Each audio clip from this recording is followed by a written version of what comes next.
I got on it, I felt like I kind of spoke to you like you were my therapist. Now I feel good. Now I don't feel tired anymore. Now I want to accomplish more things. Now I got it out. I'm glad I was on this podcast. You made me feel good about today and pointed out some things I didn't even recognize within myself. See? I think that just means that we just don't give ourselves enough credit for the things we do accomplish, Yes. no matter how big or small. So I think it's That's right.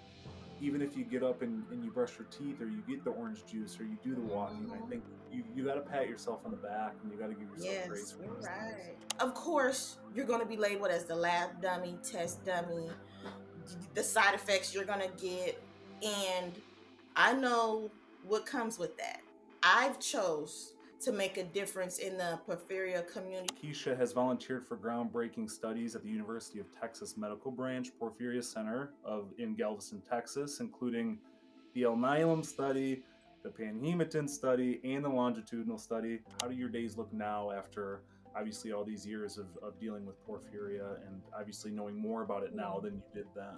Welcome to Rarely Discussed, an American Porphyria Foundation podcast with your hosts Andrew McManaman and Nicole Castellano. We have porphyria, a rare disease.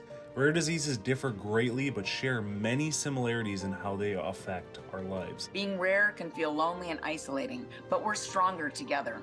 Join us in meaningful interviews with porphyria and rare disease experts and the patients and families impacted as we connect, learn, and heal together. We'll talk diagnosis, treatment, pain, mental health, managing daily life, and everything rare.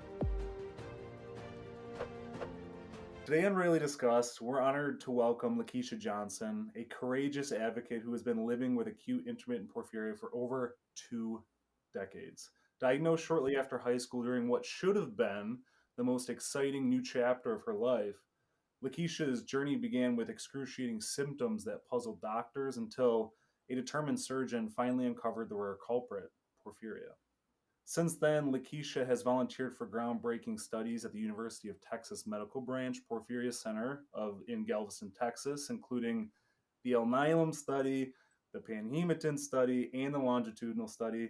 Through the ups and downs of unpredictable attacks and misdiagnosis, Lakeshia has found a deep sense of resilience, purpose, and strength. She's here today not only to share her powerful story, but also to raise awareness for those navigating this rare, invisible illness.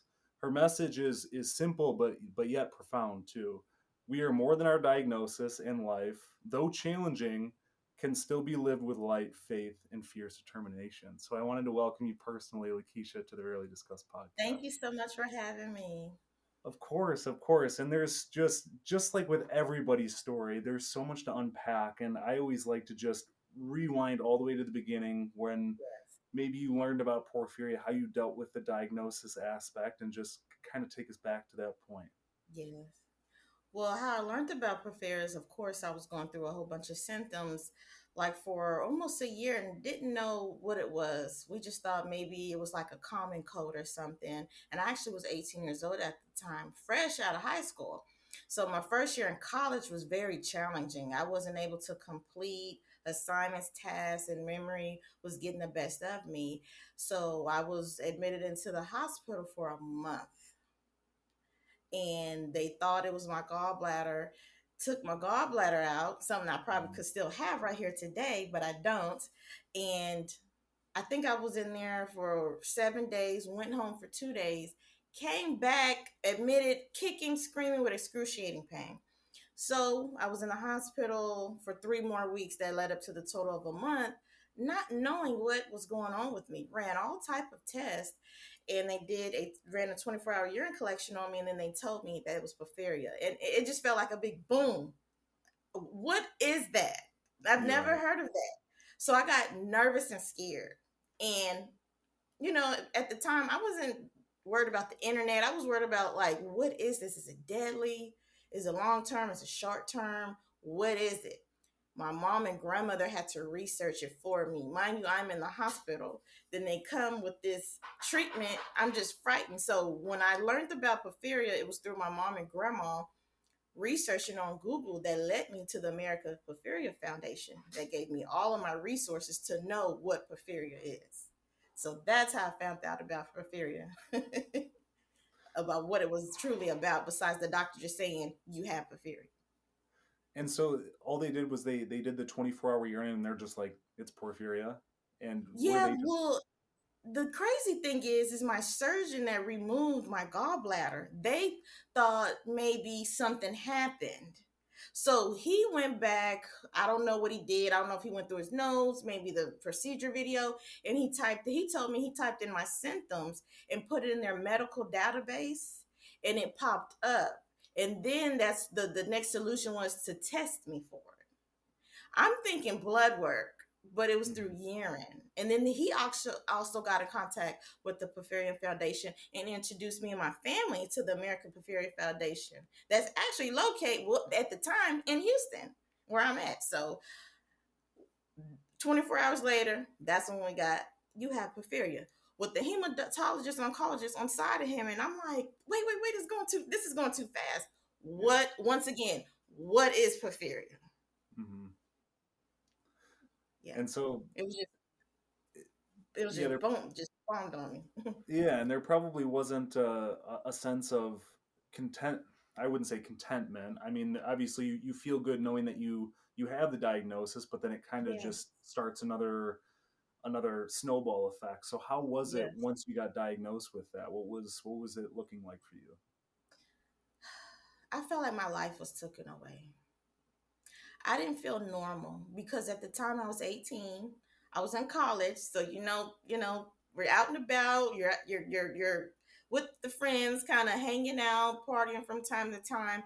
But I felt like my life was taken away from me, and I was left behind while life was going by. Because I actually had to withdraw from the first semester of college.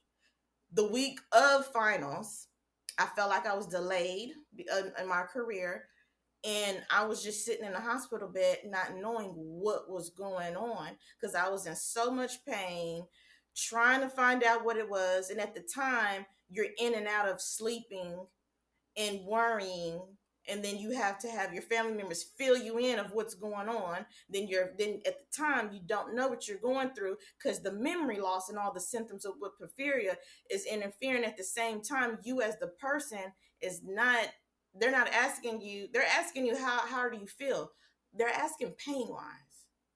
Mhm. But I'm also going through this and that, the memory loss, the other things. But I'm not thinking if that's normal or not. At the same time, what is porphyria? That's what Mhm. I'm thinking.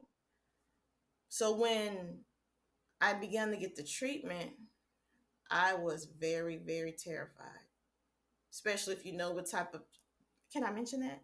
The Mhm. treatment Of I course. got? The Panhematin. I'm like, what is this? It looks like poison. What is this?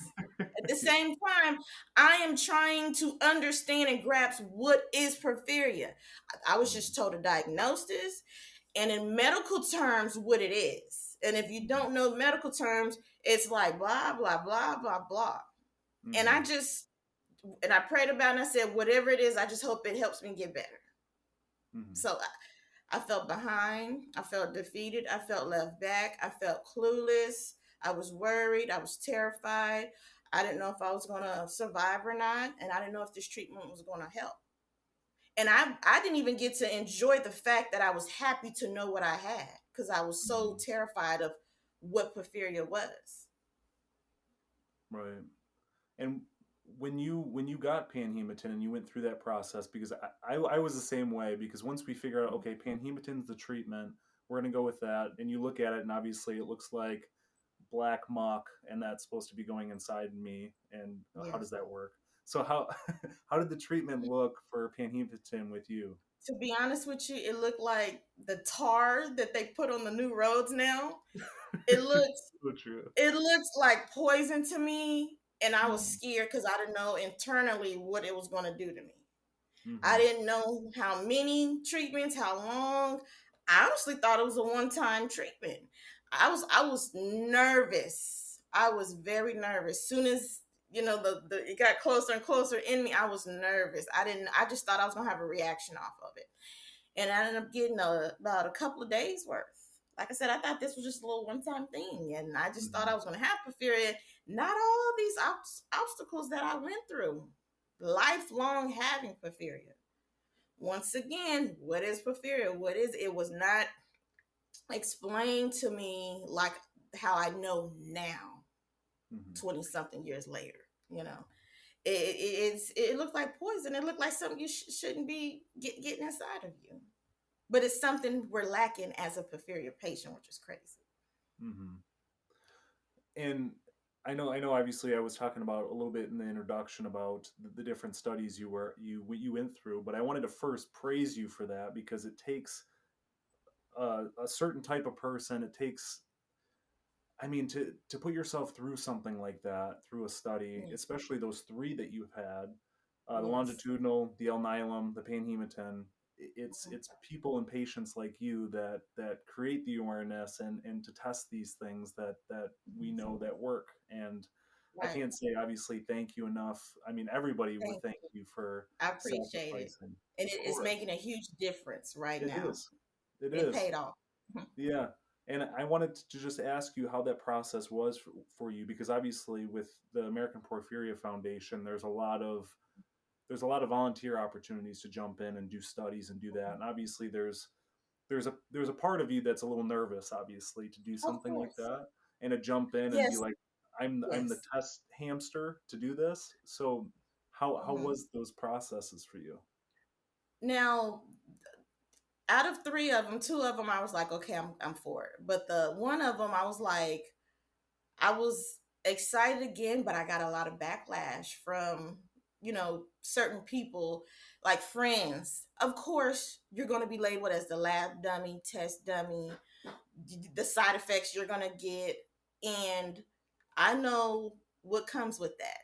I've chose to make a difference in the porphyria community because what I just stated to you previously, what I went through, I did not know what porphyria was for years. I knew what it was, but in depth, I didn't know what it was. So if I could make a difference to help in a study that's going to help other porphyria patients like me, I'm in for it.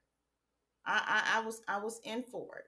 Like I said, I was in three studies, and they were easy, but that one was a little challenging at the beginning mentally until I got in the study, and I was just bragging how it was a piece of cake for me. And it made a difference. But I will say that everything was explained. I was able to understand my studies I was in more than I was when I was diagnosed with porphyria. So it made a difference, and I'm glad, and I don't regret it. And I wanted to ask you too, just because obviously of where you're at, you kind of have a little bit more of a setup team, I would say, for Porphyria, right? You have a little bit I better do. of a care team. I wanted to Mhm. just ask you how that works for you when you're getting care, because what I want to display to people is they don't have to just take the way they're getting care from the doctors that they have because they think it's normal. So I wanted to raise awareness for your situation, having a more porphyria prioritized care team to kind of give Right. people some insight into that. Well, I will say that the physician that is over my porphyria, he listens to me. He listens to me, and if I feel like I am overlooked by any medical staff, I have direct contact to him to where I can voice my opinion, and he looks into that, which is I'm very grateful of because sometimes that's not always the case. Mm-hmm. And the nursing staff, even the hospital, know I am serious about my care. I'm so serious. I'm in my chart before they tell me my lab results. If it's too high, too low, I'm concerned. And I have this system when I get admitted. I know it's going to be one person that's going to challenge me thinking they know me as a porphyria patient and how I feel. That's going to give me less than I deserve as a patient in a full blown acute TAC. I am living with this. I am fighting through this. I am away from family, friends, my job, my home, in a setting where I don't want to be at. And I'm wanting to make sure I get better. I don't want to focus on my care while I'm in the hospital and not focus on getting better. I want to focus on getting better. I should be able to sit back, relax, and I trust you to take care of me and take over to get me out of here, to be back to my normal life. So that's the good thing about me having that support of my porphyria care team. And with They that, understand me. yeah, and with that too, I mean, obviously you, which I love. It's just like you have this fire in you to push and to advocate for yourself. And I think there's probably a lot of people watching or listening, like, go Lakeisha, like we love this, like Yes, I keep have pushing. to. And Not just for myself, for all of us. yeah, Someone and has to have a voice for us. And if I could stand in the clinics in the hospital and vouch for them, I would. and where does that come from? Where did that advocacy, or where that fire come from in your heart to push? Strength, and my mom, my grandma, sisters, Yeah. they voice their opinions. They voice their opinions, and if I'm not too weak to, I will. And my mother, my grandmother, my sister, there's always someone staying there with me. But of course, when COVID came and everything, that was tough for me because I had to vouch for myself because they wouldn't accept them visitors. So Mhm. imagine you being in a full-fledged attack, weak, not eating for days, and still having to defend yourself with care. And there was one day I was defeated where I couldn't. I just let them do whatever because I was just so weak. And also when I come across certain medical staff that I'm not too happy with, I don't forget who they are and they will not touch me again. But for the most part, the hospital I go to is the same hospital and they know the doctor, the physician that treats me. They know the routine. And one of the nurses, I did not remember, maybe that was around one of the times I was felt too weak to vouch for myself. She came in and just no, Lakeisha needs da, da, da, da, and I was just so thankful for those type of people. So they kind of, it's to the point they call the night before and say Lakeisha's going to, Miss Johnson's going to be admitted today, or hey, Miss Johnson, we've been waiting for you. And I was like, how did you know? So that's a good thing. And for the people watching and listening, I mean, what piece of advice would you have for them to just get to a point where they're advocating that strongly for themselves? Because I've talked about in other episodes about these days a lot of people in the younger generations have a hardship in confrontation, and there's a line to it. Obviously, you don't need to go into a hospital. You don't really need to rip people apart and yell at them. There's a line to it. There's a respectful Right, line to right. That's advocate. right. So what would you say to them? My advice to them is to believe in yourself and your care. Be respectful but passionate about how you feel. Be truthful of how you feel and your symptoms. A lot of times, mainly women, we kind of get emotional and we get to crying. That's going to hold back our voice of vouching of how we truly feel. Just be honest with the staff. Let them know how you feel. Do not hold back of your pain level. If it's a 10, every single time they ask you, say it because we are labeled as what pain seekers. That does not bother me because if I'm silent about that, how am I going to get better? This is uncontrollable. This is why I'm here. If that's the case, I would do whatever little remedies I could do at home. But be passionate about your care. Be strong about you being a porphyria patient because at the end of the day, they don't know how we feel and about porphyria. You just have to just be confident of knowing what needs to be done and how you feel so they can And take you serious. that's a good piece of advice. And I think I would say the takeaway is being respectful too, of course, because I think Yes, there's a be line, like I respectful. said. Be respectful. There's no need to act ugly. I'm never ugly. And if there's maybe a staff that is not listening to you, maybe you could do the proper steps of maybe having a loved one call up there and explain what you go through on a day-to-day basis that led you there so they can understand you better because they do have other patients and stuff like that. Not saying that you're the least important one, or reach out maybe to the nurse practitioner for your physician that you see that you have for porphyria through email or call in the office. There's other steps. No, never get ugly with the medical staff. And I wanted to ask you too, and I've been chatting with a lot of patients about this, and I had my own remedies in the hospital room, and it's because my cousin is a nurse, so she kind of gave me a gift basket one day when I was in the hospital for a while. I had this little massage gun that I would use on my abdomen, and then I had like this peppermint oil. I'd smell it when I was feeling nauseous, and there was kind of all these different remedies. But I wanted to ask you, just for the people listening and watching, did you have kind of your own remedies for either in the hospital or outside the hospital that helped you? Yes, they may be a little crazy, but my stress, I have to keep my stress down. So I only answered my phone for like my immediate family. I made sure I got a lot of rest.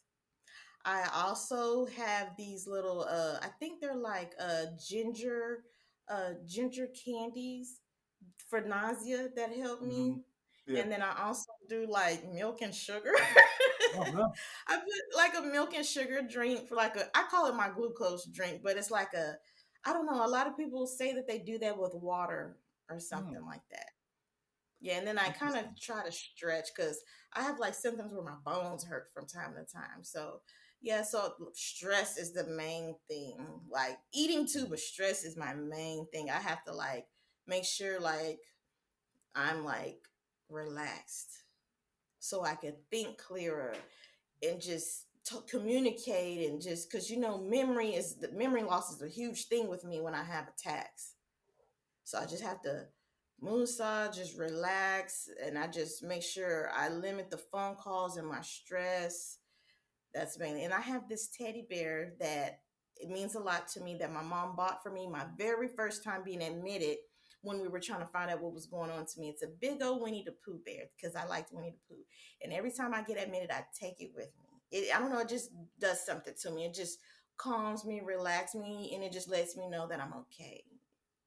It's just my stress relief. I think that's a good thing to bring up. I think the symbolism or those different remedies to alleviate stress, because I mean you said that you get rid of your phone, and I think nowadays in 2025 we're chronically on our Mhm. phones. So Yes. how did Mhm. you, I want to know just from you, how do you even create that separation? Because even I when I know. was in the hospital, I was like, what else am I going to do? Like, I don't want to read a Yeah. book, and I might as well be on my Yeah. phone. So And that's how the did you do crazy it? thing because I would bring a book, a laptop, and my phone. But those first few days, I'm like, get this pain out of me. So Hmm. what I would do is that I would either cut it low or give my immediate family the hospital room number. That's what Mm. I would do. And so if they're not calling the hospital number, and if I hear my phone like buzzing or vibrate, I'll either look at it, not answer, or just don't even bother reaching for it. Cause like, when you're going through those first few days, you're just worried about getting out of here, getting well and getting out of here. So I would give them the main number to the hospital room where they can either call and check on me or call the nurse. And it's really just like my mom, my sister, my grandma, my dad, and my uncle or I make my friend. And if I'm kind of feeling up for it and I'm okay, I'll text back, but I do limit the phone calls. And just touching on your support system a little bit, sounds like you got a lot of good people around you that have helped out. I mean, how, of course it's important, but I wanted you to shed some light on how important that support system has been for you this throughout this porphyria journey. I take my hat off to them because I feel like I get on their nerves. But even when I'm well, they're all of them, but my grandma, she's like, don't be out in the sun too long. You know, you have that porphyria. If anyone reminds me I have porphyria, it's my grandmother. And it used to make me irritated because I try to forget about porphyria unless I'm sick in the hospital. But they always make sure on the day to day, did you rest today? Well, Keisha, you got to make sure you can't miss no meal. Make sure you eat. They remind me a lot throughout the week to, just asking simple questions that I'm thinking that they're just asking, but they're really making sure and worried that I'm not going to slip into an episode or anything because that also interferes with their lives too. I have my sister that lives here. I also have my grandma that lives out of town, and they kind of make arrangements to come check on me, come see me, or come stay with me, or go to a visit and stuff like that. So weekly but daily, I talk to all of them, but they keep me on my toes even when I want to feel normal and forget about porphyria. Hmm. I'm They've been there since day one.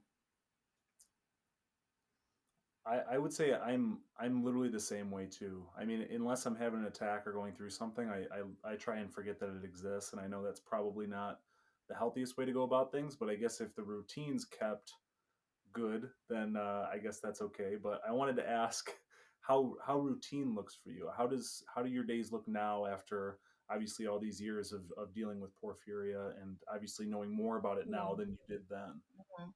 Yeah. To me, I would say I have a weird schedule because like right now, let's just say if I feel like, we'll have our moments where we're fine. We're just feeling as normal throughout the day, but at night or a certain time, you're not feeling yourself. Like right now, I'm really tired and exhausted because my sleep was interrupted yesterday and I had to do certain things, or I'm feeling more tired because it's hot outside. But I know when I need to go to sleep. When I feel like an old woman saying this, I know when I need to go to sleep, when I want to wake up, but my routine it varies. So if I'm getting the proper rest and hydrating myself, then I have like a good day. But the daily routines it varies. It varies. Like day before yesterday, I was totally fine. I was up to going to the movies. Today I'm like tired, sluggish, and it varies from having porphyria. Porphyria is like a mood swing, you know? Hmm. It's like a mood swing. One minute you're okay, the next minute you're not. You'll go a good couple of days, and I'll be like, "Oh, mom, I'm gonna come down. We're gonna do this." Then the next later on, "Mom, I can't do it. I'm feeling," and they totally understand. And sometimes, when you're hanging out with friends, you may come off like you're faking, and you're not, because you could be good one minute, the next minute you're not. Even if you're not having an attack, it's like you can have that nausea symptom, headaches, just anything. So on a good day, my day-to-day task is pretty good. I have like steps. I have to do something, then kind of take a break, do something else, then take a break. And then if it's a bad day, I'm in the bed all day. I'm in the bed all day with my phone on vibrate. Yeah. Eliminate the phone calls. Hmm. And with your routine, in terms of food and what you eat, is there something that you have found that's kind of like your little something that helps you? I mean, what is your kind of your go-to food throughout the day that makes you feel good? Milk and chips for some reason. Milk and chips in a high carb diet. A high carb diet. I don't know what it is with the bread, the chips, and the milk. Junk food. Junk food. Or like a good old like roast stew. Hmm. Like a comfort food for that. Yeah. I don't know, I feel And like the little spices kind of help. hmm. I I have found too. I mean, especially it's funny because I'll go to a restaurant and of course there's people getting salads and I probably should, but then it's like I just gravitate to the pasta and I eat it, and instead of just feeling like Of course. garbage after, I'm like I feel like a new person. So It's the carbs. We're on a yeah, high it's carb diet for a reason. Even though it mm-hmm, has a downfall of gaining weight, but it's a lifesaver. It mm-hmm, gives you that energy. It gives you that boost for some reason. That's why I said, oh, it's junk food, but it helps. Like the mm-hmm, potatoes inside the beef stew, it helps. yeah. I wanted to ask you too, just because you got diagnosed just pretty much around the same time I did. I was diagnosed at the age of 19 and going through Really? porphyria at that time. But I wanted to ask you what you would tell your younger self at that time being diagnosed with porphyria. Ooh, that's a good question that I haven't been asked. What would I have told my young? I wish I would have read about it and studied about porphyria a little bit more ahead of time instead of it taking so long for me to actually understand what it was. But I didn't have the capacity mentally and the strength at the time to learn about it. And I think I should have probably took it a little bit more serious because I thought it was just like I was living with it, but it wasn't going to give me all of these obstacles. I didn't think I was going to be hospitalized off and on for the rest of my life or have flare ups and go through all these different things medically with certain organs and stuff. And I just felt like I should have just learned about it and studied about it a little bit more once I became well Mm, instead of I guess I didn't accept it. I guess I didn't accept it at the time. My mom and grandma kind of was reading up on it and I still have this binder right here today. It's a big old binder, lots of binders of where they were just printing pages for me to read. And I didn't. I just tossed it to the side because at the time I'm wanting this pain to stop. And I just felt like I should have just did more research on what porphyria was instead of just the doctor telling me I have it, I've been diagnosed, and here's the hematologist oncologist that's going to take over, and he's telling me, okay, well, we're going to do treatments, and this is the name of the treatment. I should have took upon myself to read and research a little bit more about it at that time for my younger self. Yeah, I think that it's hard because I feel like there's almost like a line to it because I think when I got diagnosed, I was so quick to jump on the Porphyria Foundation website and I read every single AIP member story, and if anything, it just scared me so much worse because of the Yes, extent of that how much they're too. going I'm through. glad you mentioned that. I'm glad you So, mentioned that. Because when my grandma was telling me about the American Porphyria Foundation, and we found that out through the physician, I did go on there and it did scare me too. And then some mhm, people had pictures, and at the time I didn't know about the different types of porphyrias. I just knew about mine, and mine was the acute one, and I was scared. I didn't think I would be here right here till today. I did not think I would be living right here to today. And then I also was friends. I got connected with people on social media, even from other countries that did not survive because they did not have treatment. mhm. And I was like, am I next? And I would cry and we were all so young, 18, 19. I was turning 19. I was 18 going on 19. And we're kids, but we're adults. So that's Mhm. scary. That's scary. And how was it, just kind of going back to when you were first diagnosed, how was it dealing with that at your time in your life? Because I've talked to a lot of young people who were diagnosed with porphyria at a young age like we were, and how they navigated life with it. Because I was having attacks and people were like, what's wrong with this guy? Like, well, why does that keep happening to him? Why does he keep missing Right. this and missing that? And Right. you're in the hospital for the holidays. I remember being in there over Easter time and being like, oh, happy Easter, it's a great time. Yeah. But how did that look for you, just navigating life at that time in your life? At that time, it was a little frustrating, a little embarrassed because, like I said, I felt like I was behind and couldn't keep up with life. I Hmm. was in the hospital for New Year's. So I wasn't able to really celebrate New Year's with my family.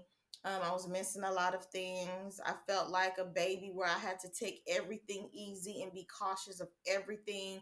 And I had to remind myself, oh, I can't do that. Or I can't do that. Or I can't be around that.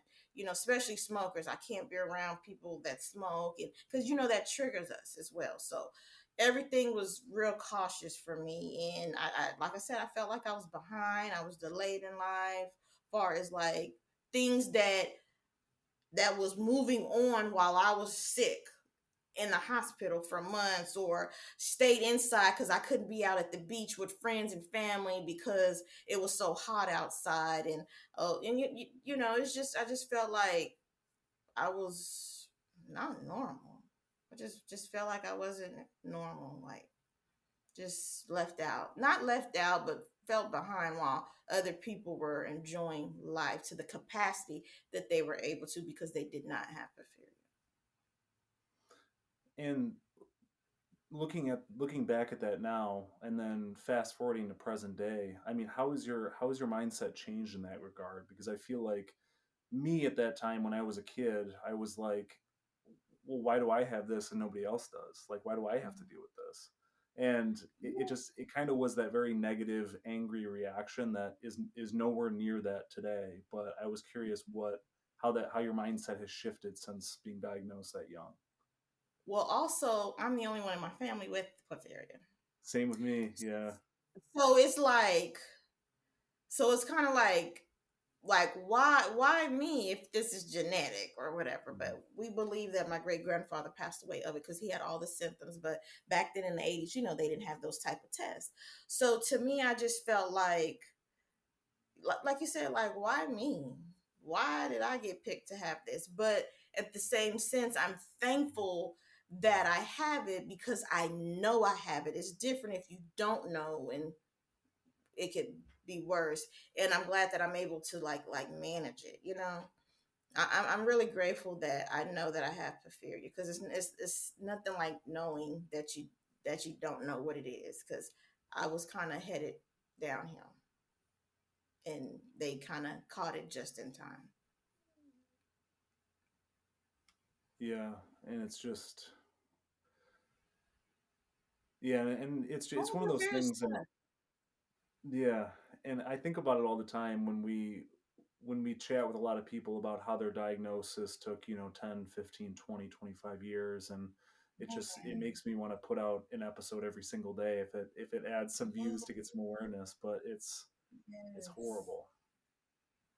It's tough. It's very, very tough. And I'm just so glad of how much it's becoming aware. Because when I was diagnosed, it was rare. Like I said, Mhm. what is porphyria? So the people that are older than me, I could just imagine what they went through. I could just imagine what they went through of trying to find out that they have or porphyria or don't have the test. And some of them was diagnosed. They were way older than me, but was freshly diagnosed. So I'm so grateful for the American Porphyria Foundation. I am. I really am. And then you see those patients online saying, "Oh, I have this going on, that going on," but my doctor's saying this. I'm like, I just wish I can help them. And then I just think when people's like, "Well, I got this going on, but I don't know," and I'm thinking, test, see if it's porphyria, because it's so rare. You know what I'm saying? It's so Mhm. easy to be overlooked. I just think anything that someone mentions that they're not having a diagnosis of, I just think porphyria. And I just say, well, have them test. And sometimes I have people, what is that you have again? Because my Mhm. niece or my nephew, they're having that. I'm like, well, more than likely it's not, but test for it. Right, right. Definitely always encouraging people to test because you never really know. And I think we've talked to a bunch of doctors on here where they say, you know what, it's actually not as rare as we think it is. I think more people actually live with it than we think, and it's just again something that's extremely undiagnosed and misdiagnosed. So, um, Yes. but I wanted to ask you because I know we chatted a little bit off camera about just being a part of the FDA advisory board and kind of going through that panel. But I wanted to obviously switch it to you to shed some light on what your involvement was and what kind of went along with that. Well, it's always an honor to like see everyone and meet up from Mhm. time to time, but being involved in the meetings with the FDA, you have a voice. You have a voice, you have an opinion, and it's taken in consideration. That's what I do love about being in the advisory board.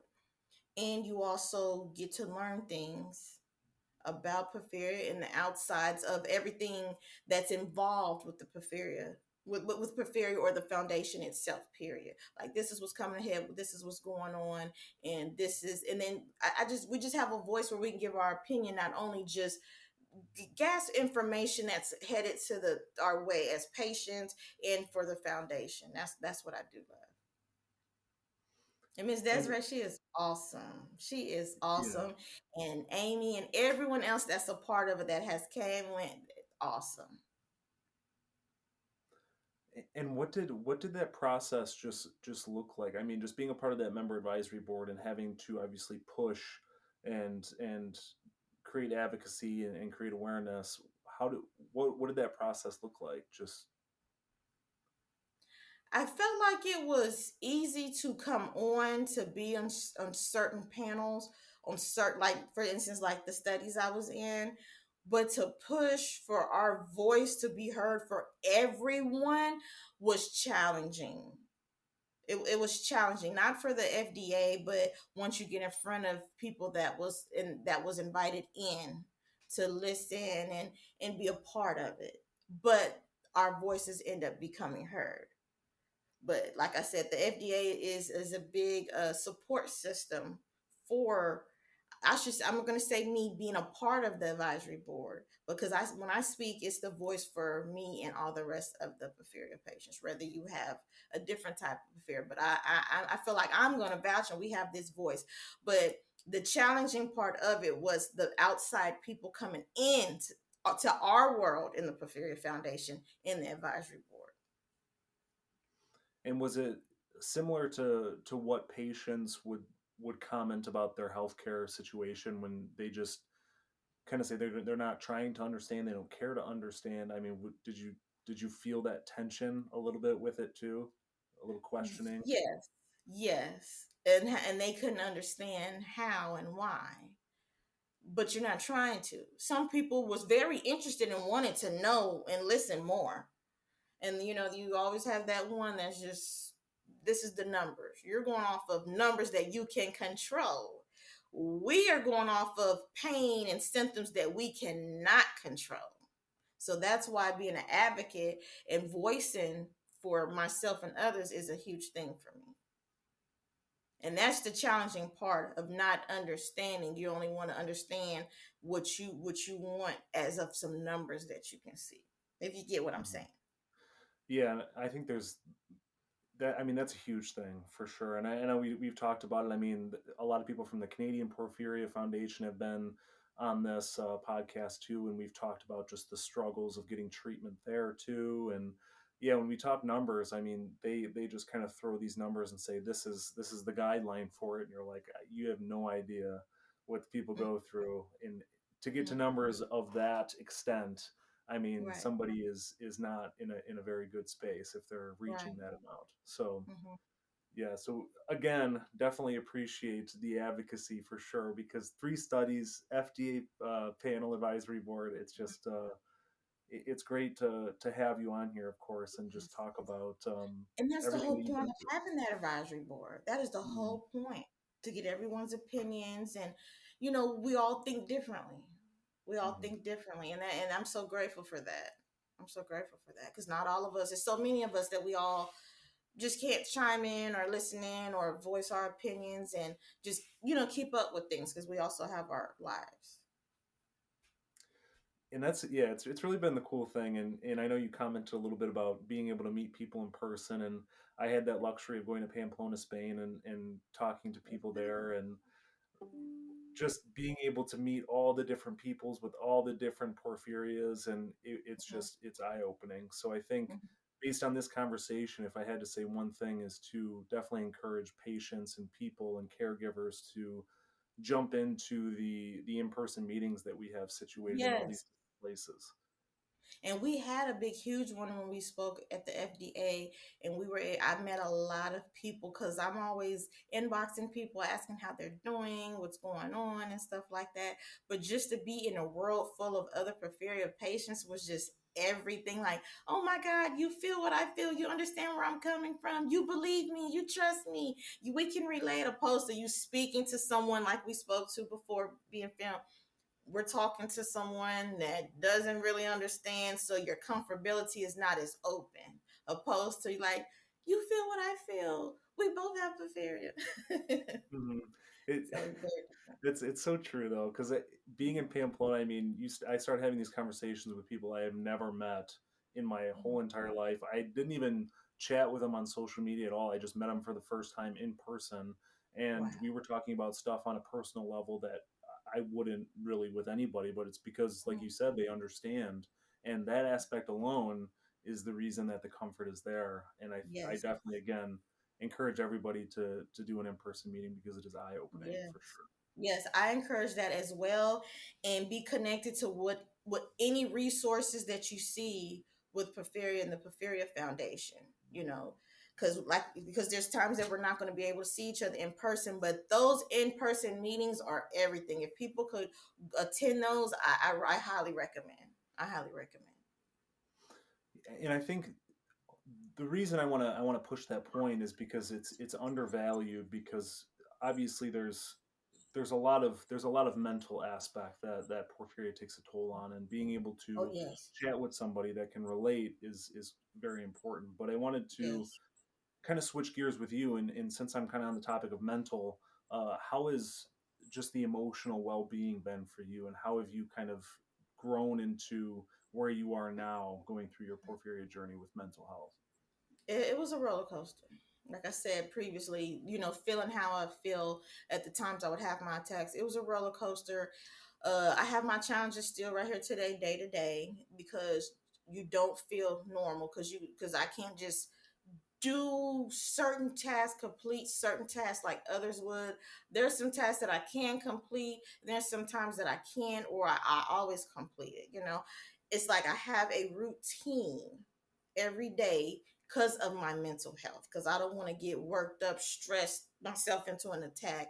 So it was a challenging roller coaster, emotional, and now it's gotten a whole lot better because I know my I know when to stop. I know when I'm starting to feel down, sad, defeated, and I motivate myself to get back positive mentally. If I don't express it to one of my loved ones or friends, but I try to motivate myself to And to be in a positive mental state, because it's a roller coaster and challenging mentally. yeah, and just for people that are listening and watching and are maybe struggling, and I know there's a lot of patients and people with porphyria that are struggling big time with this. And I wanted to ask you just what kind of actionable steps are you maybe implementing in your life that maybe you could suggest to other people to implement in theirs? Well, I do know I like to read, and I do yoga from time to time. Reading and yoga, and I like to walk the track Hmm. when I can, Yeah, for like my mental. And like I said, sometimes you gotta cut that phone off. yeah. Cut the phone off sometimes, because sometimes other people's worlds and lives and what they have can impact you and stress you. But that just works for me. But Mhm. like I said, I do a lot of yoga that helps relax and calm me for my mental health. I like reading, helps relax me, and I just take steps throughout my day to day to help with my mental, so I can be able to complete tasks or to keep a happy, healthy, positive mental state of mind. That's a good piece of advice, because I think in a lot of people's minds they're thinking that they have to do, what social media says we have to do. We have to do 8 to 10,000 steps a day, but if you can't do Hmm. that, doing 1,000 is better than maybe the 100 that you did. So I That's think true. making a goal that you can accomplish that fits obviously your needs and your Yeah, capabilities is that's important, right. What floats your for sure. boat? Yes. You can't keep up with everyone else because we are a little different in some areas where if we try to run and keep up with others, we could end up sick, or we can end up having a side effect. So we have to pace ourselves, and we have to do what floats our boat. We're in our Mhm. own little world, which is That's a a good. good. It's still good. It's still good. We're, Yeah. we're no different, but we just got to do things a little bit more cautiously. No, it's a good takeaway, and I think unfortunately there is. I would say that there's a level of trial and error to that, because for Yes, me, I pushed myself way too hard, and I pushed myself into attack playing college man. hockey, Oh my and I was God. like, I Yeah. can't do this anymore. Actually, I can't train at this Yeah. level anymore, Yeah. and that's where I learned I can't do that. That's where I need to make a line, and I think a lot of people, Yes. unfortunately, I've said in a lot of episodes that you Mhm. almost have to see what you can take in order to kind of have a That's baseline for right. yourself, Because because we beat ourselves up a lot, mhm, and we shouldn't do that. But it's the truth. We beat our, just like you said, we give up. mhm. You're right. That's a good one that you mentioned. I When didn't and think it about goes back that. to the and it goes back to the phone thing too. I mean, you're good at getting off the phone, but I think it's so easy. Like I could jump on Instagram right now and scroll for 2 seconds and just think, "Wow, that person's life is a million times better than me, or better than Mhm. mine. My life sucks." And then rabbit hole, and then you do that snowball effect, and it's so easy for that Mhm. to happen. And I mean, that's Mhm. a really realistic uh, reaction to scrolling on social media for today. And That's true. and that's even for the normal person, not even somebody who has a rare disease like porphyria. That's And true. then you tack on porphyria and it makes it that much worse. So I Mm-hmm. think your advice to stay off social media, go outside and Yeah. walk, read, Yeah. yoga. I mean, Yeah. there's a time and That's a right. place for it. So Don't get me wrong. I used to be the social media queen, posting all the time, reading things, and kind of like, oh, they got this. I want to do this, or but things have changed now. Now people's calling me, hey, just checking on you. They want to know, am I still there? Because I've kind of stepped back from it a whole lot, even with the little businesses that I have. But my mental health is everything. If not, I will get sick and end up in the hospital where I don't want to be. And it could be one little thing of stress, depending on how bad it is, it will set me into an attack.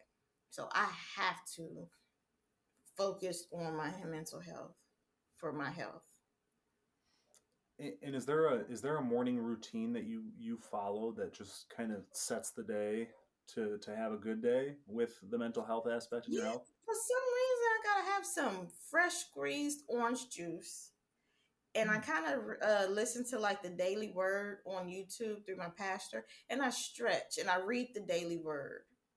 And then I kind of give myself till 10 o'clock before I have like those personal phone calls about, like someone or TV or whatever. Because sometimes that can set the mood or tone for your day.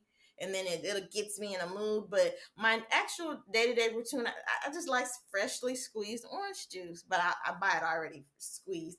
And I read the word, the motivation and inspiration of the day. And if I'm able to walk before the sun beams a little bit too hard, I'm able to. If not, then I'll just stretch at home, and that kind of makes me feel good when I stretch. But this heat, I cannot be in the heat too long. I don't know about you. What about you? Well, I'm in Michigan, so heat's kind of hard to come by. Oh wow, But yeah, I got that Texas weather, that Texas heat out here. like I think it's 40 It's degrees right safe. now. So Oh wow, okay. I think it's 60s. It's still that's cold to us. yeah. 60s. Yeah. Yeah, so I mean, it's not too much of a problem. I think it's more gloomy than it is sunny around Yeah. here, but Okay. I'll take it. I mean, I'm a Okay. snow guy. I love the snow Okay. sports, so So you I'll don't lean want into this 120 degrees weather out here in Texas? that's on any state over there on that side of the country. I'm like Ooh, I'm good. yes. I'm Yes, good. it gets hot. It gets I'll hot. stay here. But Yeah.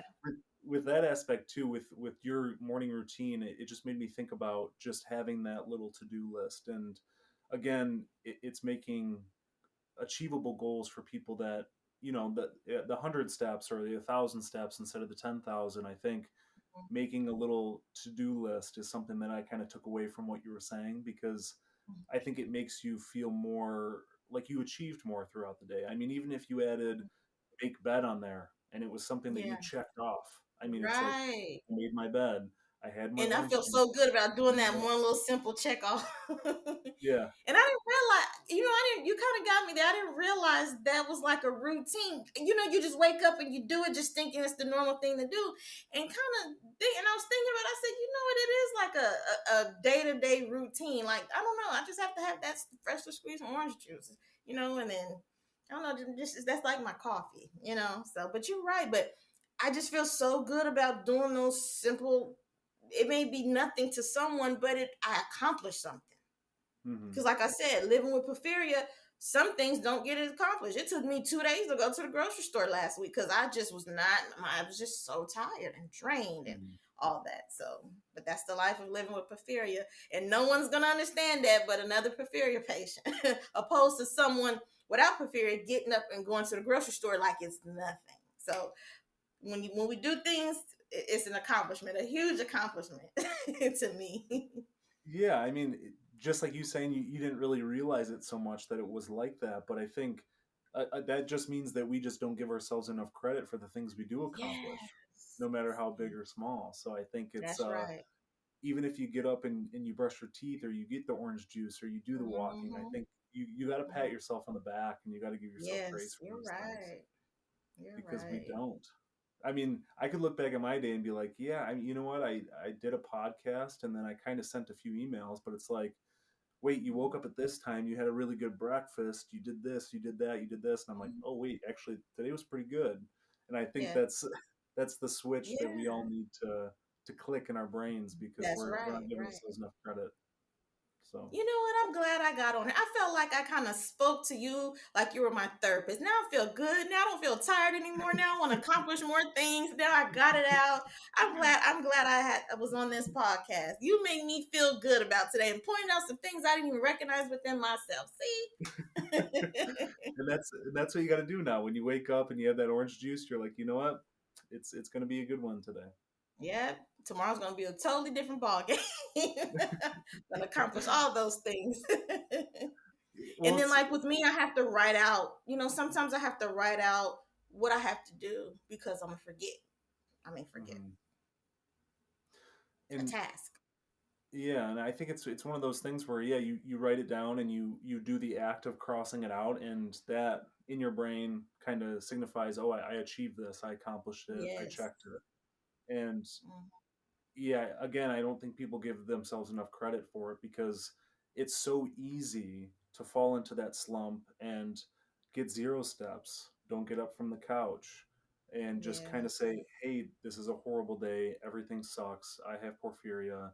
you know Anybody can go down that slump, but I mean, if you're somebody who maybe is a little bit more bedridden, maybe you get some ankle weights or you get some little dumbbells and you're moving Yeah. them a little bit. That's It's just, something. yeah, you just got to make the most of the situation. Of course, That it's is easier so said than done. true. It is That really is so easier said true. than done, but I just think that there needs to be a little bit more of a mindset shift because porphyria is already hard enough, and then you got your mind beating you up too, and You're we don't need right. that. You're so right. Definitely don't need We that. can't beat ourselves up so much. You're right. I like that. I'm gonna apply that. But I wanted to ask you too, just before we wrapped up a little bit, is anybody that's watching this that maybe is early or even late in their porphyria Hmm. journey. I mean, what piece of advice would you just throw at them right now? Um, Porphyria could be very challenging and defeated, but don't give up. Don't give up. This is something that we have to live with. It's not going anywhere. Stay strong. Live life at your own pace, and always be an advocate for yourself. Always speak up for yourself. You're not getting on anyone's nerves because you're living with porphyria. We have to teach others in a respectable way. We have to teach Hmm. others about porphyria because it is rare. When before we got diagnosed, we did not know about porphyria what it was. So it's porphyria is a teachable moment to others, and just be an advocate for yourself in a teachable way, and just keep fighting. Don't give up.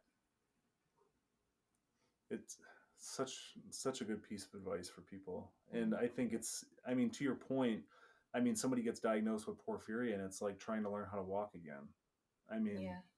you get thrown this diagnosis and like you feel like you just got punched in the face with Hmm. what the heck am I supposed to do now? Right. And like you Yeah. said, just advocating, pushing for it. You're not inconvenient.